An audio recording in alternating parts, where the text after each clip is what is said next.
This is the Oscars. Welcome and congratulations. Welcome to the 95th Oscars.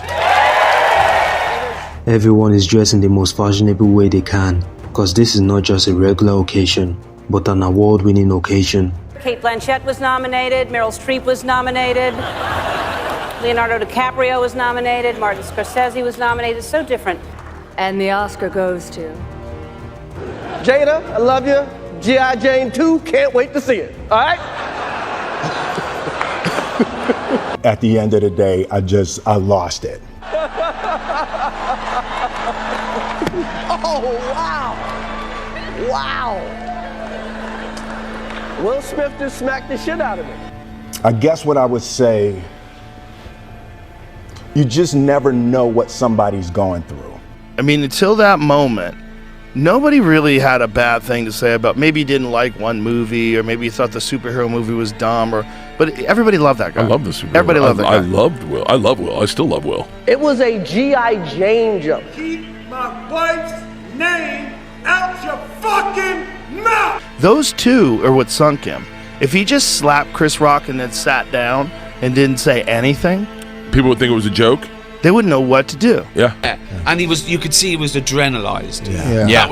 That was like, I've had fucking years of this. Once I saw Will yelling at the stage with such vitriol, my heart dropped. And now I'm really worried for Will, because I don't know what's going on. Like, what a terrible, unprovoked attack. That's a big thing though, to slap someone at It's insane. the Oscars. It's insane. It's insane. I was sickened by the standing ovation. I felt like Hollywood is just spineless. And it hurt me to the soul. And I just remember thinking, oh no, not like this. And I still don't quite know what he was thinking, why he was doing it. I think he wanted to feel a man. There's a saying, when the devil ignores you, then you know you're doing something wrong. It came out of nowhere because Will has something going on inside him that's frustrated, and I wish him the best. To see that man get slapped and humiliated like that. I have rooted for Will Smith my whole life. I root for this motherfucker. I was advocating what Rock wanted in that time, which was not to physically remove Will Smith at that time. He doesn't want the hassle. I'd announced this morning that I was suing Will for $200 million because that video is going to be there forever. Conversely, when the devil comes at you, maybe it's because you're trying to do something right. But love will make you do crazy things. We haven't called each other husband and wife in a long time.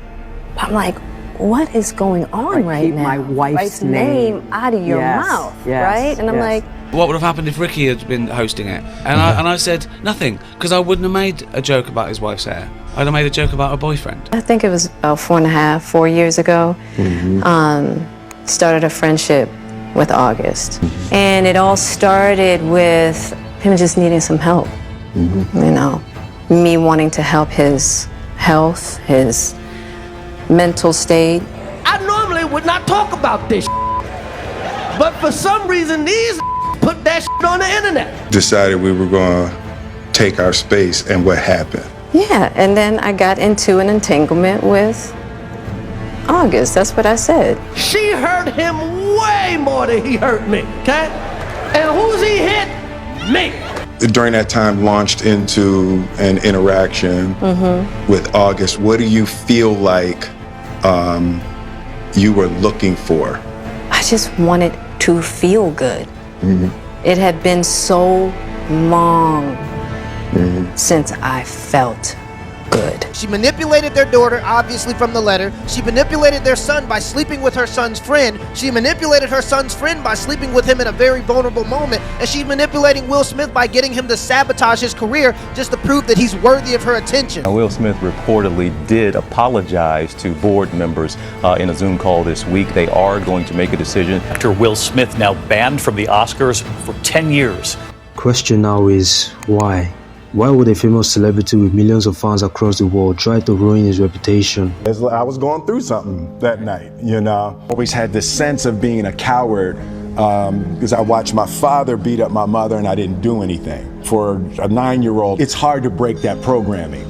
You know, you talk in your book about growing up so afraid of conflict.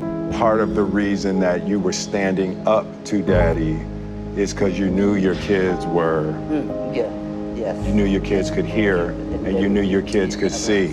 My mind had twisted it into being my fault that my parents weren't, you know, staying together and somehow I had failed. That was the only time in my life that I ever considered suicide. Were you ever worried that what you saw coming up in the house, you would become that? That's not who I want to be. She wanted us to think he wasn't hurting her. You know, all of that just bubbled up in that moment. So there we have it. It all boils down to his upbringing. Men have been pressurized into protecting their families, which is normal, as we can all see similarities many generations ago. Men were generally known to be strong. As such, men were the hunters, gathering food and protecting their families. Meanwhile, the women support and helps the man, make sure every other thing is in order, making sure the children are safe. As the children grow older, they follow the footsteps of their parents. Then gradually new eras came. Science and technology was the next big thing. And still, the roles did not change quickly. Men were still the major inventors and workers.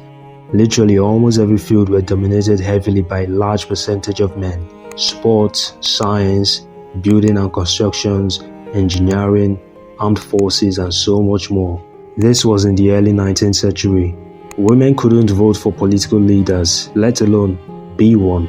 They couldn't own a property, they had no legal rights to their children, they were discouraged from working outside their homes, and when they did, their wages were a fraction of what men working in a similar position would earn, and they could be fired for being pregnant. But the worst of it all, they couldn't sue men for sexual harassment nor accuse their husbands of rape. Women were basically in the shadows, and in the eyes of the law, they were invincible. But things were about to change in the 20th century. Some group of women sat down and brought up the idea of feminism, and its main purpose was to open more opportunities for women, and particularly on suffrage, the right to vote in political elections. The idea was skeptical, but it wasn't bad at all. It was accepted. Now we're in the 21st century and everyone is as equal as possible. Women can now do whatever a man can do.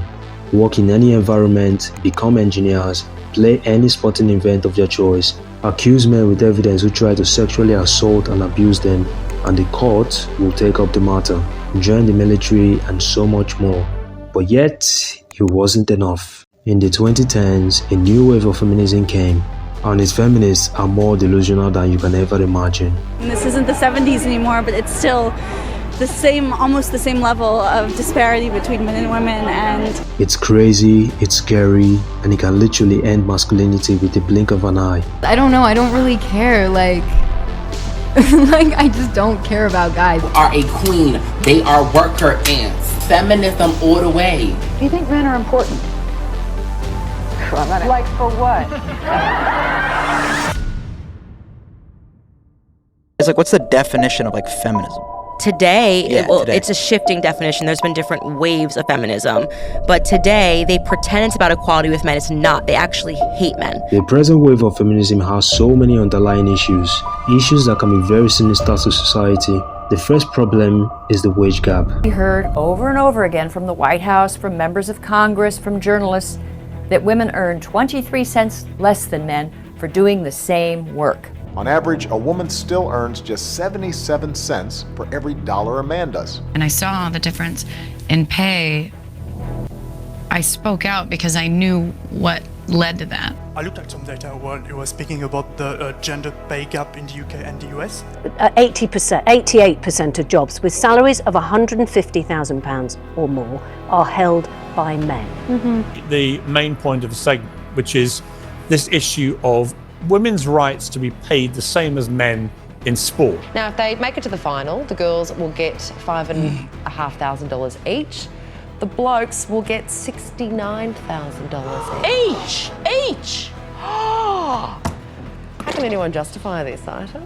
Now, the pay gap is one of the most overwrought, ridiculous things in American public life. What do you think are the causes of this? This is not because the women are not good, but simply because of the market. Take football, for example. There was Megan Rapinoe complaining she's not paid the same as the men. Yeah, you're not paid the same as the men, lady, because you're in women's soccer, which makes money once every 4 years, whereas men's soccer makes money pretty much all the time. 4 World Cup championships and 4 Olympic gold medals for the United States. And despite those wins, I've been devalued, I've been disrespected, and dismissed because I am a woman. She grew up extremely privileged. She did not grow up impoverished. She has faced, from what I can see, very little in the way of actual life obstacles to success. Despite all the wins, I'm still paid less than men who do the same job that I do. They don't do the same job that you do. On talent alone, for example, as a yardstick. There's not one team in the Women's World Cup that could beat a junior male side in the A-League. The Women's World Cup soccer team, the gold medal winning Women's World Cup soccer team, lost to the under-15 football club from Dallas. Who were very good under-15 boys, but they're under-15 boys team. Like, you lost to a bunch of 14-year-old boys. No, it's not. No, actually, you're not doing the same work as the men. When women say, some women say, oh look, women's sport is just as good as men's sport. Literally, the men fund our leagues and we will still whine that we don't get paid enough. The fastest human being in the world is a man. The person who's jumped the furthest, person who's jumped the highest, they're all men. If you look at the revenue, for example. The men's World Cup made $4 billion, the women's $73 million. Yeah. Where are they going to make up that money? It's because the money that you get paid in sport isn't just the fees you get for playing, as you know, it's all in the sponsorship.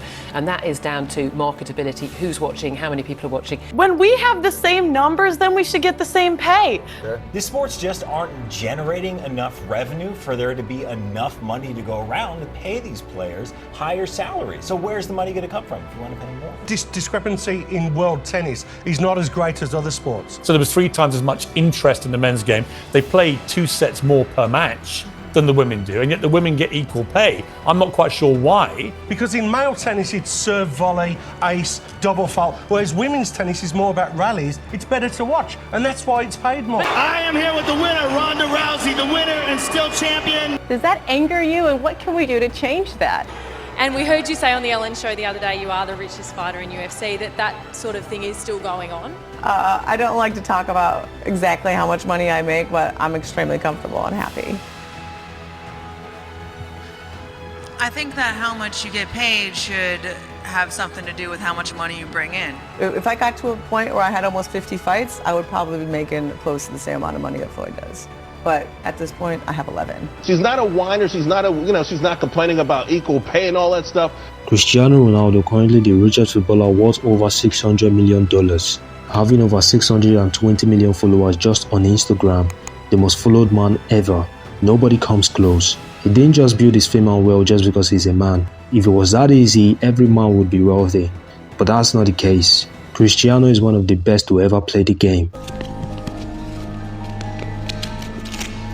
You have to put in your mind ethic of work when you are professional. So since day one, when I start with a professional, let's say with 16, 17, 18, I'm always have ethic to be the best. Cristiano Ronaldo did none of those things. He never complied with the defensive structure of the team, so actually you were tolerating him from a defensive point of view, and then in an attacking point of view he was erratic. To train hard, to listen to all the players, the experienced players. And so he went from being somebody who was frustrating to someone who's absolutely exceptional, and then continued. So the winner is Cristiano Ronaldo. Of course, my dream coming true. I was professional, playing the best clubs in the world. I won the most important trophies. So I'm glad to be in this position, but of course this is not coming from the sky. I dedicate myself. He's transformed himself from being a player who's young, erratic, to someone who's absolutely brilliant. A lot of the kids nowadays, they forget the hard work. They just expect to get the big new boots, big car, without the hard work. You gotta work hard. If you don't work hard, you don't get nothing. Go home. Every time he plays, there are thousands of fans on the stadium. Millions of fans watching their screens hoping to witness greatness, and definitely this is good for business. More people, more attention, and more money to be made through advertisements, stadium ticket sales, and definitely more football shirt sales. You broke the all-time record for shirt sales in 24 hours. You actually beat a guy called Messi, PSG. I don't follow the records. The records follow me. So it's good. Another one in my book. Sometimes it's not just about being good at your craft, but also about bringing eyeballs and attention to yourself. There's certain players who could just command huge figures, not just because they're great sportsmen, because people want to watch them. Does this mic work? Well then, that mic.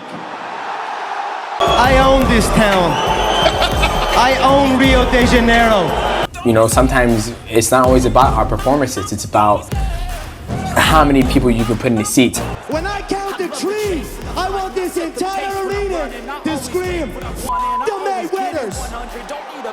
1, 2, 3. One thing we do know. The fans can't fight for you. Mate, you're 40. Get that fucking phone out of your hand like a fucking kid. We're not talking about being at the top 1 year, 2 years, 3 years, 4 years, motherfucker, 21 years. With that cheap ass watch on, step your game up. 1.4 million, bitch. Canada! Hard work! I mean, if you're given a choice to watch the men's football or the women's, it's really not a hard choice to pick one. Let me ask you this. How many of you guys on the panel know who our Australian Matildas are playing in the quarterfinals? No, because you don't care about it. Half as many people watch the women's final at Wimbledon than watch the men's final. People are free to choose, they're free to watch. It's on television at the same time on 2 different days, both at the weekend, and people choose not to watch it. If people don't want to watch it, you're not going to get the sponsors, you're not going to get the money. Simple as that. If we want more pay equality to happen, we need to support women's sport and watch it more. As a country, we need to get behind, our big female sporting teams instead of just complaining that we're not paid the same. Well, let's do a little reality check. Most sport in this country is watched by men, and most men prefer to watch men playing sport. That's the reality right now. The wage gap shouldn't be a problem. The good thing is both gender can be in any profession of their choice. If a woman can do her job better than a man or get more attention in their field, then by all means, they deserve to be paid higher accordingly. Not because of gender, but because they truly deserve it. People who are fresh out of college without having taken time out of the workforce, women in the same industries tend to be paid as highly or more than men. That's according to Time magazine. That goes back a full decade. When we dive into the woman's world, the world of beauty, women are paid a lot higher than men. The most richest beauty brand, Fenty Beauty, is not owned by a man, but a woman, Rihanna. Next in line, Kylie Cosmetics, also owned by a woman, Kylie Jenner. Women are dominating the beauty industry, but nobody is talking about it. I don't hear the men whining about OnlyFans models getting paid more than them. I don't hear the men whining about models getting paid more than them. Kendall Jenner is the highest paid supermodel. Where are the male supermodels? Men and women actually are more the same than they are different. But the issue is that small differences at the population level can turn into very large differences at the extreme. So, for example, a lot of women want to have a healthier work-life balance and want to spend time with children. I wouldn't want to take that away from them. When I was in school, every single girl that I was friends with was majoring in either comms or TMD fashion. Men were majoring in business and engineering and things that when you get out of school, you get paid more. All the wage gap is mostly, perhaps entirely, an artifact of the different choices men and women make. Different fields of study, different professions, different balances between home and work. Look at the wage gap. They're not telling you what the jobs actually are and what women are going into in terms of their majors in university. When you're taking feminist dance class 101, you're not going to make 6 figures when you go out of university. That's just the truth. Whenever men dominate in an industry, women will just complain. Men work longer hours, they work more dangerous jobs, they're more likely to move, they're more likely to work outside, They're more likely to participate in jobs in the STEM fields that are scalable. They make more money for those reasons. Men are biologically unable to have children. So the aspiration to climb a ladder forever, to wake up every single day and not have to worry about being pregnant for 9 months, I mean, that makes sense. We're different creatures, you know? I love the yin and the yang. I think men and women are symbiotic. It's beautiful, it's biblical, and it's something that we should stop trying to actively work to force and destroy at certain point. I love it. The second problem is not just a problem, it's more than a problem. It's a war. It's a war that has left many men broken, destroyed their careers, and landed some in jail without any ounce of evidence. He had a broken bottle up against my face, neck area by my jawline, and he told me he'd carve up my face. What'd you think of him? A crazy guy. Get into my car without permission. My breasts in his hands. My nightgown came completely off. It was ripped off of me. So I was naked. He was hitting me and he raped me. In the past, women could not accuse men of sexual harassment nor accuse their husbands of rape because they were invincible under the law, and this was terrible, but that was solved in the first wave of feminism. But now it has gotten to a point where some women can accuse any man for sexual assault without any evidence, just by word of mouth and manipulation, and the man would see himself in jail for a long term, or his career and reputation will be destroyed forever. You served 5 years in prison for a crime you did not commit. Yeah. You go into that courtroom, the jury is going to see a big black teenager, and you're automatically going to be assumed guilty. Those were her exact words. I may not ever get the answers as to why I was supposed to go through what I went through, but I know that I'm here today and I remain unbroken. Enzo Amore, a former WWE superstar, was accused of rape by a woman on social media. Enzo Amore has been released from the WWE following that he raped a woman in Arizona back in October. As we previously reported, the woman went public with her allegations on Monday. As he came back into the room, he picked me up, flipped me over, ripped my tights open, and I was like, whoa, whoa, whoa, whoa, whoa, like, no. And I said no, countless times. And then the next week, I posted a picture of my Jordans hanging in a telephone wire in the world. Now I'm fucking done. Then the following week, I get vindicated. What are the odds of that? I think 2 days ago and yesterday he did actually get indefinitely suspended, so... You know, a phone call of my fucking lawyer right there on the spot.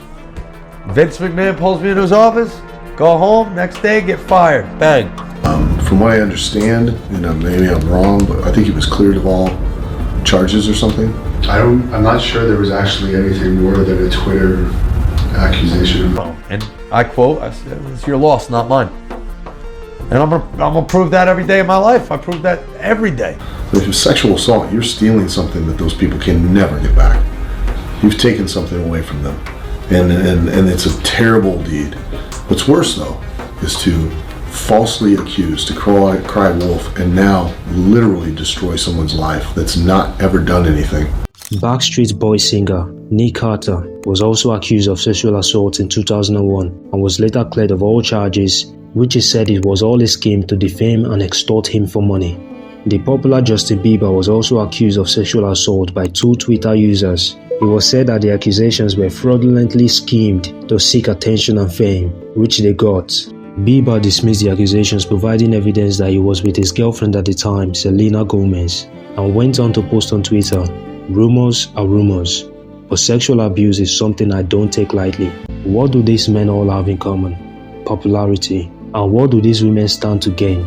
Either they become popular or they stand a chance to destroy a famous celebrity they despise. And if that's the case, if they have determined that and he is exonerated,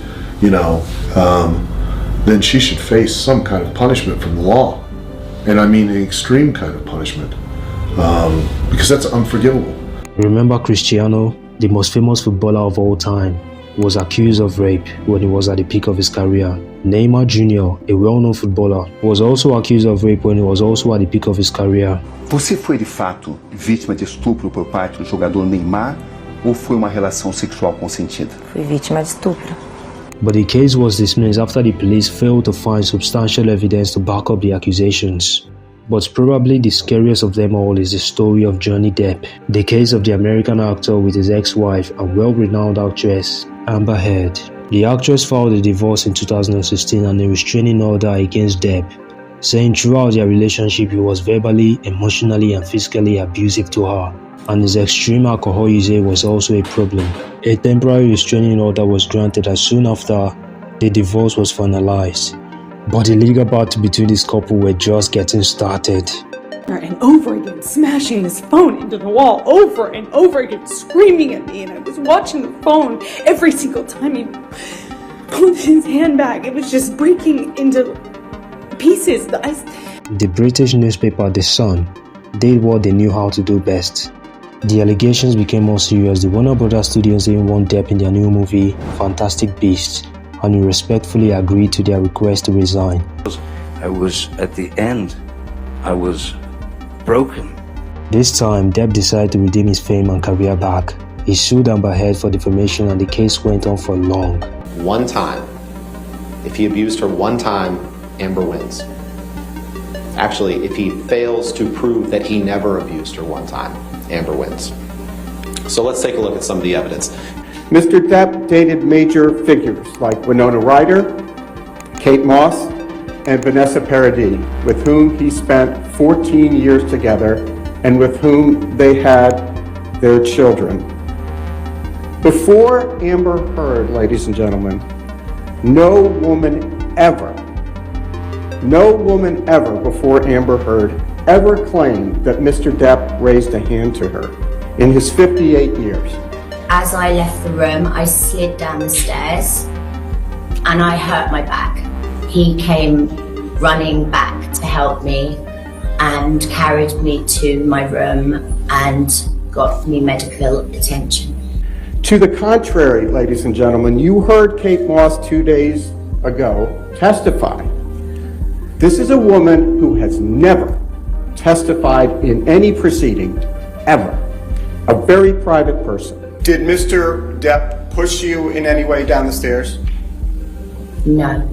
Ms. Heard lied to you twice when she suggested to you that Mr. Depp pushed Kate Moss down the stairs. I'm sorry I hit you like this, but I did not punch you. I did not fucking deck you.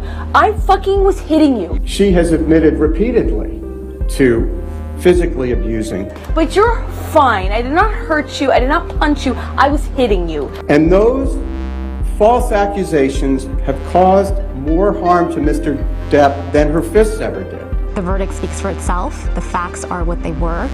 The jury made a unanimous decision based on those facts. As against Amber Heard, we, the jury, award compensatory damages in the amount of $10 million. As against Amber Heard, we, the jury, award punitive damages in the amount of $5 million. We encourage any victim to come forward. Domestic violence doesn't have a gender. The men accused of all accounts of sexual assault and rape were all popular men. Men with so much money, fame and power to get the best lawyers to defend them. But what happens if these men accused were not as famous and wealthy? The result would definitely be insane. But behind the scenes, we don't know truly what happens and who really is at fault. On one hand, there are very wicked men who would sexually assault and rape women without any form of remorse. Life sentences are the only appropriate sentences in this case. But on the other hand, it's as much dangerous as accusing someone without any evidence just because you despise the person and you want to end his entire career. I am very sorry for the mistake that I've made and the lie that I told. And this is me taking responsibility for that. No matter what he does, as far as the public's concerned, there are going to be those that are always going to label him as some kind of sexual predator. The gender unicorn. Are you familiar with the gender unicorn? There is a new movement. Raising high that creepy flag. All right. Because you and I had this debate about the 100 genders. There are bigoted people in this country. I don't accept there are 100 genders. There are bigoted people in this country not. who don't recognise your identity. When someone said something about children, I'm not surprised that those creeps said something about children. That's exactly why we're here tonight. It's crazy. and more genders will probably be discovered in the nearest future.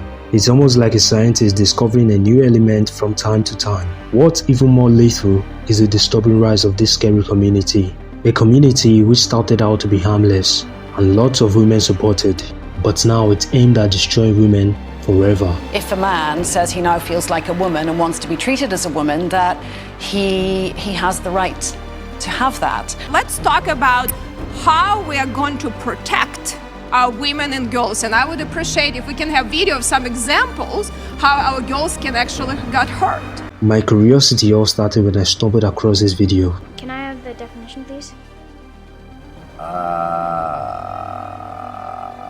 Why don't you ask Judge 1 that question? Can I have the definition of woman, please? No. This is a question so simple, yet everyone is scared to answer. Defining a woman would be so hard. What is a woman, Ms. Gillard?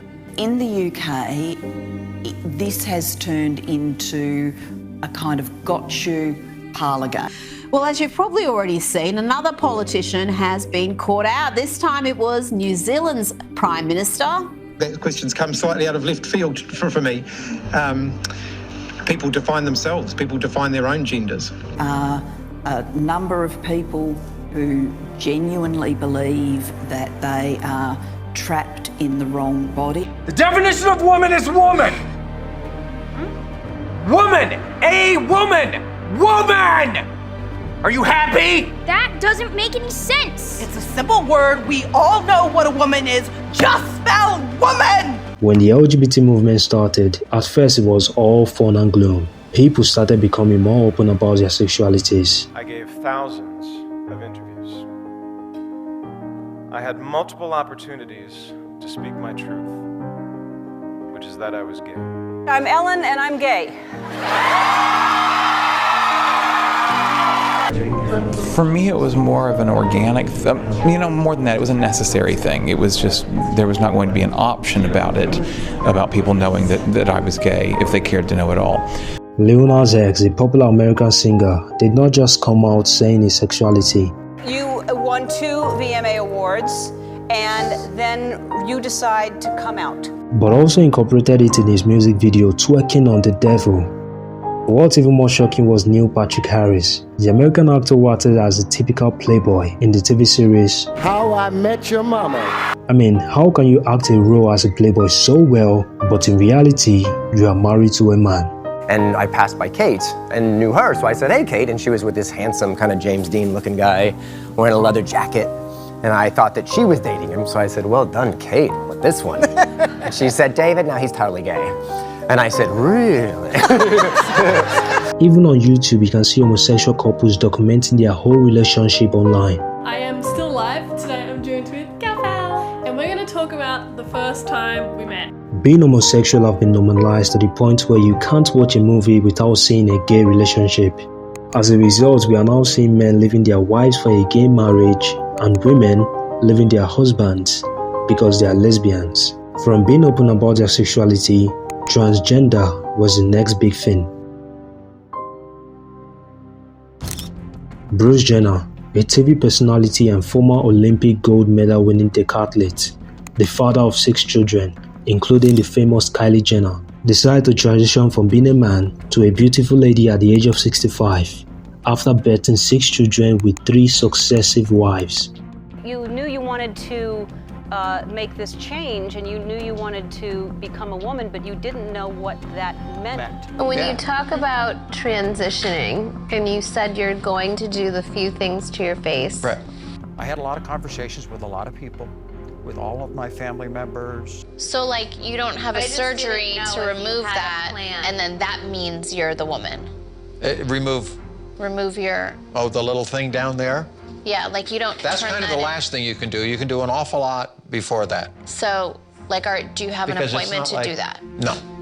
I was on hormones. I thought for sure I was going to transition before I was 40 years of age. And I got to 39 and just couldn't do it. Go. So if your life was living a lie as Bruce, and you would have sex with my mom, were you, like, into it? Or were you, like, grossed out? Like, were you...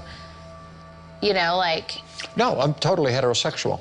The next 23 years, I've raised a family, and it's the best part of my life. It's a wonderful time. So after that last appointment with the face here and here, you consider yourself a woman? I think, yeah, if I'm comfortable. Are you a woman? Yes, for all intents and purposes, I am a woman. And that's very hard for Bruce Jenner to say. But if you're a woman, then were you a lesbian? You're not attracted to men, you're attracted to women. Yeah, as a guy, I was always attracted to women, yeah. How do you feel? Fabulous. The successful transition of Bruce Jenner and so many other famous trans celebrities made it a norm to be a transgender, and so many other people started their own transition journey. For some, they just wanted to follow suit, while for others, it was an avenue to gain fame and make money. Behind the fast rise of this movement comes an underlying problem, a problem that would affect mostly women and destroy womanhood. In 2020, a man named Adam Graham in the United Kingdom raped 2 vulnerable women. When the case was brought to court, he decided to transition into a woman, dressed like a woman, and change his name to Isla Bryson. But if there's one person I wouldn't trust, it's a convicted rapist. You know, when he says he feels like a woman and he's entitled to be in a women's prison. So now tell me, if this kind of person stays in an all-female prison, is history not bound to repeat itself? What even more disturbing is the introduction of trans women in women's sports.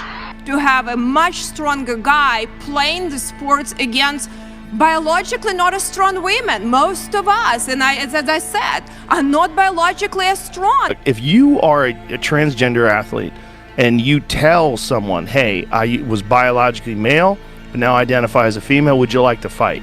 And that person still says yes, all in. Go ahead, have fun. There's a fighter called Fallon Fox in the mixed martial arts world. It's hiding the fact that they were biologically male and competed twice as a woman. Who is a big individual, gone into a fight, round 1, broke somebody's skull.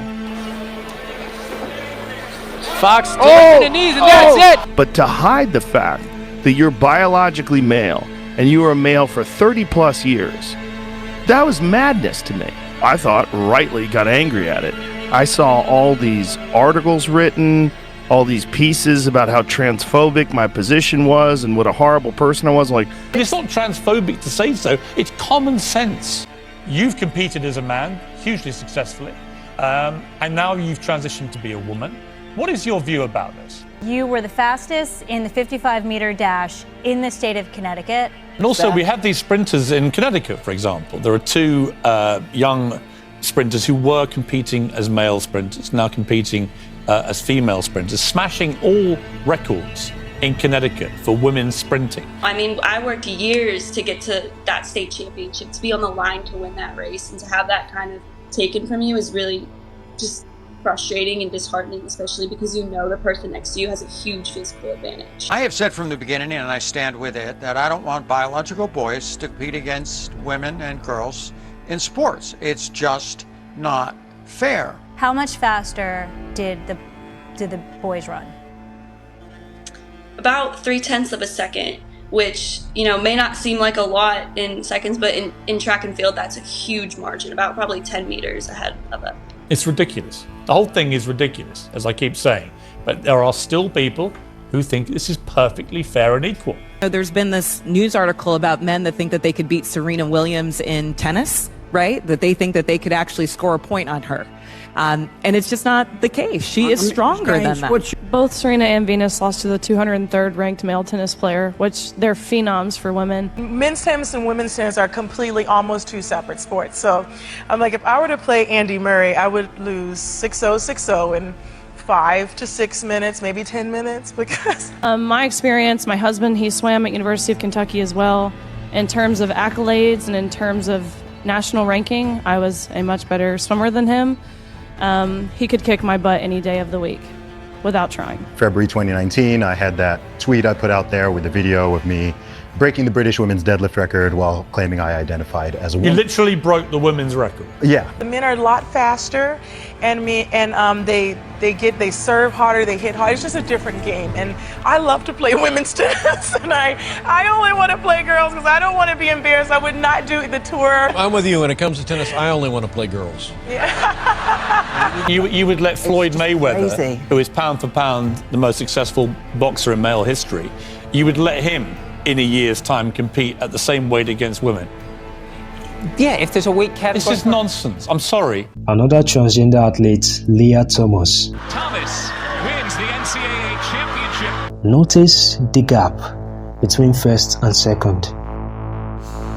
I try to focus on my swimming, what I need to do to get ready for my races, and just try to block out everything else. Because of Leah Thomas at the University of Pennsylvania, she had been on the boys team just a few years earlier. Thomas was allowed to compete in the women's division after competing as a member of the University of Pennsylvania's men's swim team for 3 years as Will Thomas, while only placing in the top 500 in those events on the men's team. She had gone through male puberty. Just the height difference, the muscle difference, the length in bones, the body shape, and also the hormones that males have that women don't. She just has a tremendous advantage in swimming in the pool against the women, and she proved that. Increasingly massive majorities of the American population are saying this is wrong. We have to keep it fair, and I don't want to ruin women's sports or discourage women from getting into sports because they think, oh my gosh, I'm gonna have to compete against a bunch of guys. The next day I raced Thomas in the 200 freestyle, which ended up in a tie. And the official looks at both Thomas and myself and says, "Great job, but you guys tied. And we only have one trophy, therefore we're giving this trophy to Leah." My teammates and I were forced to undress in the presence of Leah, a 6'4" tall biological male, fully intact with male genitalia, 18 times per week. Again, we only became aware we would be undressing next to a man was when we had to see a man undressing while we were simultaneously undressing. I am into happiness. I am glad she is happy, but she did it at the expense of the other female athletes. You're a dude who is a marginal swimmer at best, who is now smacking down actual women, and you're doing it in the name of diversity and tolerance? You're a fraud and a phony. My name is Chloe Cole, and I'm a detransitioner. Another way to put that would be, I used to believe that I was born in the wrong body, and the adults in my life whom I trusted affirmed my belief, and this caused me lifelong, irreversible harm. I'm a biological woman that medically transitioned to appear like a male through synthetic hormones and surgery. There was a lot of loneliness for me, because on one hand, I didn't really feel like I was one of the girls, but on the other hand, I was losing my connection with some of my friends who I was close with and really cared about. And when I told my parents that I felt like a boy, in retrospect, all I meant was that I hated puberty, that I wanted this newfound sexual tension to go away. I've had 7 surgeries. I've had 1 stress heart attack. I've had a helicopter life ride with a pulmonary embolism. I've had 17 rounds of antibiotics. You've had the surgery. What does it feel like to miss your penis? And now I'm like, I wish I could go back. I made a huge mistake, But I realized I will never be able to get back my penis, and it's a very traumatic realization. The gender specialist I was taken to see told my parents that I need to be put on puberty-blocking drugs right away. They asked my parents a simple question: would you rather have a dead daughter or a living transgender son? Nobody would help me, including the doctor that did this to me because I lost my insurance. I get infections every 3 to 4 months. I'm probably not gonna live very long. Maybe I won't be able to pee. Who knows? I'm scared at this point. I was in the worst agony for months. I had a few follow-up surgeries to try and get that fixed. And now I'm in this rigmarole now of every 3 or 4 years I need to get another urethral dilation. I still get joint pains and weird pops in my back, but they were far worse when I was on the blockers. The truth is that medical transition is experimental. But the only long-term study tells us 7 to 10 years is when transgender people are the most suicidal. After surgery. But that's transphobic to say. I didn't need to be lied to. I needed compassion. I needed to be loved. I need to begin in therapy to help me work through my issues, not affirm to my delusion that by transforming into a boy, it would solve all my problems. I will never be a man. Said, I wish somebody just hugged me and said, like, you're not a woman. Like, you're never gonna be one, no matter what you do. Why is it that a couple hundred years from now, if you dug up my body, they're gonna go, yeah, that was a woman. Had babies. Your doubts are managed no matter what, and they will kind of keep you on the path, sort of thing. Every child that they convince is transgender and in need of medical transition, it generates $1.3 million to pharma. But if 21% of Gen Z is gay, they're being influenced just like you were influenced to be a realtor, just like I was influenced to go into SMC. Influence. That's a problem. Do you know this discussion that's going on in Washington, D.C. to entertain the transgender community? Yeah. What is a woman? What is a woman? It's your mama. That's right. I think LGBTQ is a religion, and you choose which religion you want to be in front of your kids. Now the transgender want to take away the title mother from the women. Lord. Yeah, all you women that got babies, they don't want the women now to be called mothers. They want them to be called baby carriers. Do you think you need to learn how to give a blowjob to another boy at 11 years old? No. That book is in schools, recommended teaching by many teachers in America. President Biden joining in on the conversation. We didn't know what a woman. We didn't know what a woman is. A woman is your mama. That's right. Tell him about Pastor. That man is past 80, isn't he? You past 80, right? I believe so. You mean to tell me you past 80 and you don't know your mama and your wife? That's right. Is a woman. And they are the Golden Girls.